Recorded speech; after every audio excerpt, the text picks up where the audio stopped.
दोस्तों नमस्कार। Staff selection commission यानी एसएससी की तरफ से वैकेंसी आई है जूनियर इंजीनियर एग्जामिनेशन 2024, जिसमें सिविल, मैकेनिकल और इलेक्ट्रिकल के लोगों के लिए वैकेंसी आई हुई है। ऑनलाइन एप्लीकेशन स्टार्ट हो रहा है 28/3/2024 से और 18/4/2024 को एप्लीकेशन की लास्ट डेट है।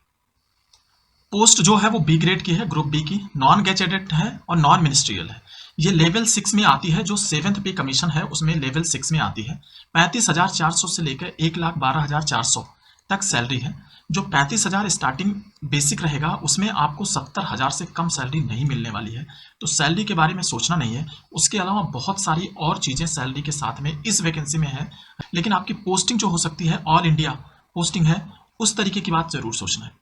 जो पोस्ट की डिटेल है, बॉर्डर रोड ऑर्गेनाइजेशन में आपकी पोस्टिंग होगी। इसी में सबसे ज्यादा वैकेंसी आती है और ये मेल कैंडिडेट के लिए रिजर्व है, यानी फीमेल कैंडिडेट इसमें अप्लाई नहीं कर पाएंगे। तो जूनियर इंजीनियर जो सिविल है उनके लिए क्या चाहिए कि सिविल इंजीनियरिंग में डिग्री चाहिए, या फिर अगर आपका 3 साल का डिप्लोमा है तो उसके साथ में 2 साल का एक्सपीरियंस चाहिए। 30 साल की मैक्सिमम एज है, जिनमें जो छूट होगी SC ST OBC को जरूर मिलेगी। तो इस हिसाब से डिप्लोमा और डिग्री वालों के लिए बॉर्डर रोड ऑर्गेनाइजेशन में जरूर वैकेंसी है, ये वाली वैकेंसी है। इसी तरीके से इलेक्ट्रिकल मैकेनिकल के लिए आपके पास डिग्री हो या डिप्लोमा हो, या तो 3 साल का डिप्लोमा हो प्लस 2 साल का एक्सपीरियंस हो, या फिर आपके पास बीटेक की डिग्री हो। तो डिग्री और डिप्लोमा दोनों के लिए ये वाली भी वैकेंसी है। इसी प्रकार ब्रह्मपुत्र बोर्ड मिनिस्ट्री ऑफ जल शक्ति में है, इसमें 3 साल का डिप्लोमा केवल चाहिए, कोई एक्सपीरियंस नहीं चाहिए, ये सिविल वालों के लिए। और इसके बाद में मैकेनिकल वालों के लिए बैचलर डिग्री और डिप्लोमा दोनों। तो यहाँ पे 3 year diploma in civil engineering from recognize university. तो इसमें केवल आपका डिप्लोमा चाहिए, और इसमें जो आपका सेंट्रल वाटर कमीशन है उसमें जूनियर इंजीनियर मैकेनिकल में डिग्री या डिप्लोमा दोनों चलेगा। और एज इसमें भी 30 है maximum age. Junior engineer civil bachelor degree और डिप्लोमा, तो ये सेंट्रल वाटर कमीशन में है। CPWD जो रोड बनाते हैं उन लोगों का क्या है, डिप्लोमा इन इलेक्ट्रिकल और mechanical engineering from recognize university, diploma in civil engineering from recognize. अब इसमें बीटेक नहीं है, केवल डिप्लोमा है सेंट्रल वाटर कमीशन, और इसमें मैक्सिमम एज 32 साल है और कोई एक्सपीरियंस भी नहीं मांगा है। लेकिन इन सब में वैकेंसी बहुत कम है, केवल बॉर्डर रोड ऑर्गेनाइजेशन में सबसे ज़्यादा वैकेंसी है, उसके बाद बाकी में वैकेंसी काफ़ी कम है। डिप्लोमा इन इलेक्ट्रिकल इंजीनियरिंग इसमें है central water and power research station के लिए, डिप्लोमा इन इलेक्ट्रिकल इंजीनियरिंग। इसके बाद डिप्लोमा इन सिविल इंजीनियरिंग, तो ये 2 वैकेंसी इसमें है। और मिनिस्ट्री ऑफ डिफेंस में degree in mechanical engineering from recognize institute, या फिर डिग्री और डिप्लोमा विद 2 साल का एक्सपीरियंस अप टू 30 ईयर। इसी तरीके से इलेक्ट्रिकल के लिए इस मिनिस्ट्री ऑफ डिफेंस वाला है। बाकी आप अपना देख लीजिए। आपको यानी इसका यही मतलब हुआ कि अगर आप बीटेक हैं सिविल, मैकेनिकल और इलेक्ट्रिकल से, तो आप अप्लाई कर सकते हैं। हो सकता है कुछ पोस्ट आपके लिए ना हो और कुछ पोस्ट आपके लिए हो। दूसरा, आप अगर डिप्लोमा है इन्हीं चीज़ों से लिए, तो भी आप अप्लाई कर सकते हैं। रेदर कि आपकी जो एज है वो मैक्सिमम 30 साल हो। अगर आपके पास कैटेगरी है तो वो छूट आगे बताता हूँ मैं। एक बार वैकेंसीज देख लीजिए। तो बॉर्डर रोड ऑर्गेनाइजेशन में जहाँ पे मेल कैंडिडेट की रिक्वायरमेंट है उसमें 438 पोस्ट है। बॉर्डर रोड ऑर्गेनाइजेशन में जो 438 पोस्ट है वो सिविल इंजीनियर की है। इलेक्ट्रिकल और मैकेनिकल वालों के लिए 37 वैकेंसी है। तो फायदा केवल मैक्सिमम फायदा सिविल वालों को इसमें मिल रहा है। इसके बाद बची हुई सबसे ज्यादा वैकेंसी 120 वैकेंसी है सेंट्रल वाटर कमीशन में, जिसमें मेल और फीमेल दोनों अप्लाई कर सकते हैं। सेंट्रल पब्लिक वर्क डिपार्टमेंट में 121 वैकेंसी है। तो इस तरीके से, और 217 वैकेंसी है सेंट्रल पब्लिक वर्क डिपार्टमेंट। अब इनमें क्या है, 2 सेंट्रल पब्लिक वर्क डिपार्टमेंट में इलेक्ट्रिकल के लिए 121 है और सिविल के लिए फिर से 217 है, और सेंट्रल वाटर कमीशन में सिविल के लिए 120 है। तो इस तरीके से मैक्सिमम वैकेंसी है। तो मेल फीमेल दोनों लोग इसके लिए अप्लाई कर सकते हैं। कुछ जगहों पे वैकेंसी कम है। मोस्टली ये वैकेंसी फेवर कर रही है किसको, मेल कैंडिडेट को, प्लस सिविल वालों को के लिए सबसे ज़्यादा है।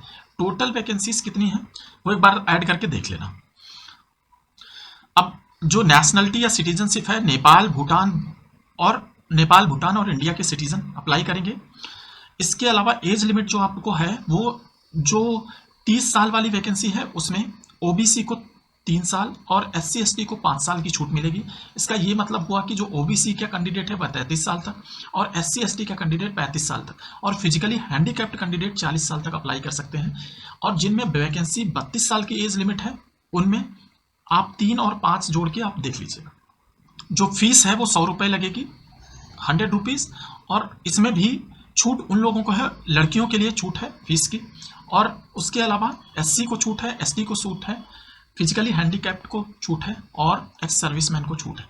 एग्जाम के सेंटर आपके आसपास जरूर रहेंगे, मतलब इतने सेंटर ये लोग बनाते हैं। आप अपने सेंटर देख लीजिए, जैसे उत्तर प्रदेश में हो गया कि बरेली में है, आगरा में है, गोरखपुर में है, झांसी में है, कानपुर, लखनऊ, मेरठ, प्रयागराज, वाराणसी, सीतापुर, गया बिहार में है। तो इस तरीके से बहुत सारे सेंटर हैं, इतना टेंशन लेने की जरूरत नहीं है। जो सबसे इंपॉर्टेंट पार्ट है स्कीम ऑफ एग्जाम, तो देखते हैं इसमें कैसे रहेगा।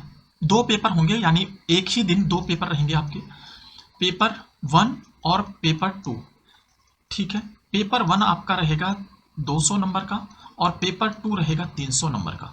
इनमें जो पेपर 1 रहेगा, पेपर 1 कंप्यूटर बेस्ड एग्जामिनेशन होगा, आप समझ गए, कंप्यूटर बेस्ड एग्जामिनेशन रहेगा। General reasoning, intelligence and reasoning के 50 क्वेश्चन रहेंगे 50 मार्क्स के। इसके बाद में जनरल अवेयरनेस के 50 क्वेश्चन रहेंगे 50 मार्क्स के। इसका ये मतलब हुआ कि जीके और रीजनिंग और सिंपल मैथ मिला करके आपको 100 क्वेश्चन रहेंगे 100 मार्क्स के। उसके बाद में आपको रहेगा कि उसके बाद में आपका सिविल इंजीनियरिंग या जो आपकी ब्रांच है, सिविल हो गई या इलेक्ट्रिकल हो गई या मैकेनिकल होगी, जो भी आपकी ब्रांच होगी, उससे 100 क्वेश्चन रहेंगे 100 मार्क्स के। तो इस तरीके से पहला पेपर में 100 क्वेश्चन रीजनिंग का रहेगा, मैथ का रहेगा, जनरल अवेयरनेस का रहेगा और 100 क्वेश्चन रहेगा सिविल इंजीनियरिंग का, जिसको टोटल मिला के 200 मार्क्स करेंगे। इनमें 1/4 नेगेटिव मार्किंग भी रहेगी, अगर आप गलती करेंगे तो 0.25 मार्क काट लिए जाएंगे। टोटल 2 घंटे का पेपर रहेगा, यानी 120 मिनट में आपको करने हैं 200 क्वेश्चन। कितने क्वेश्चन? 200 क्वेश्चन। पहला पेपर ये हो जाएगा और ये 200 मार्क्स का भी रहेगा। इसके बाद में पेपर 2 होगा, वो भी कंप्यूटर बेस्ड एग्जाम होगा, जिसमें सिविल, इलेक्ट्रिकल और मैकेनिकल तीनों के लिए अलग अलग जो जिनकी जो ब्रांच होगी वो लोग वो देंगे। इसमें 100 क्वेश्चन रहेंगे और ये रहेगा 300 मार्क्स का, यानी एक क्वेश्चन 3 मार्क का रहेगा। इसमें भी 1/4 नेगेटिव मार्किंग जरूर रहेगी। इस हिसाब से आपका टोटल 2 घंटे में आपको 100 क्वेश्चन करने रहेंगे और उसमें आपको 300 मार्क्स मिलेंगे। तो इस हिसाब से टोटल मार्क्स हो जाएंगे 500, जिनमें से 100 नंबर का आपका रीजनिंग, मैथ और जीके रहेगा। बाकी बचे 400 नंबर सिविल आपकी ब्रांच का रहेगा, सिविल, इलेक्ट्रिकल, मैकेनिकल जो भी ब्रांच रहेगी। तो जो आप इसमें पास करने वाले हैं या जो आपका फोकस होना चाहिए वो आपका इंजीनियरिंग होना चाहिए। अगर इंजीनियरिंग अच्छी है तो आपका हो जाना चाहिए। अब इसमें अब दोनों पेपर में मिनिमम मार्क्स होते हैं जो आपको लाने होंगे।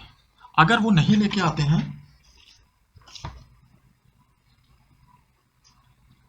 एक इंपॉर्टेंट बात यह है कि अगर आप सिविल के हैं और फॉर्म आपने सिविल से भरा है और आप इलेक्ट्रिकल पोर्शन अटेम्प्ट करते हैं तो आपका कैंडिडेचर रिजेक्ट कर दिया जाएगा। ये बहुत कॉमन बात है, लेकिन फिर भी बता रहे हैं। जो पेपर होगा वो मल्टीपल चॉइस टाइप का रहेगा, तो आप ऑप्शंस दिए रहेंगे, वो तो सब हो ही गया। नेगेटिव मार्किंग आपको बता दी कि रहेगी। सिलेबस आपको दिया हुआ है, ये आप सिलेबस देख सकते हैं, सभी तीनों के लिए अलग अलग स्ट्रीम से दिया हुआ है। इसके बाद आपको अप्लाई कैसे करना है, स्टाफ सिलेक्शन कमीशन की वेबसाइट पे जाना है एसएससी के। ये है एसएससी की न्यू वेबसाइट और यहाँ से होगा अप्लाई आपका फॉर्म। यहाँ से जाकर के आपको यहाँ जाके अप्लाई कर दीजिए। आप नए कैंडिडेट हैं तो रजिस्ट्रेशन पे जाके रजिस्ट्रेशन कर दीजिए और रजिस्टर करने के बाद में आप अप्लाई कर पाएंगे। तो ये है एसएससी जेईई की वैकेंसी का डिटेल। थैंक यू दोस्तों। अगर आपको वीडियो पसंद आता है तो प्लीज़ लाइक करिए। अगर आपकी कोई क्वेरी है तो कमेंट जरूर करिए।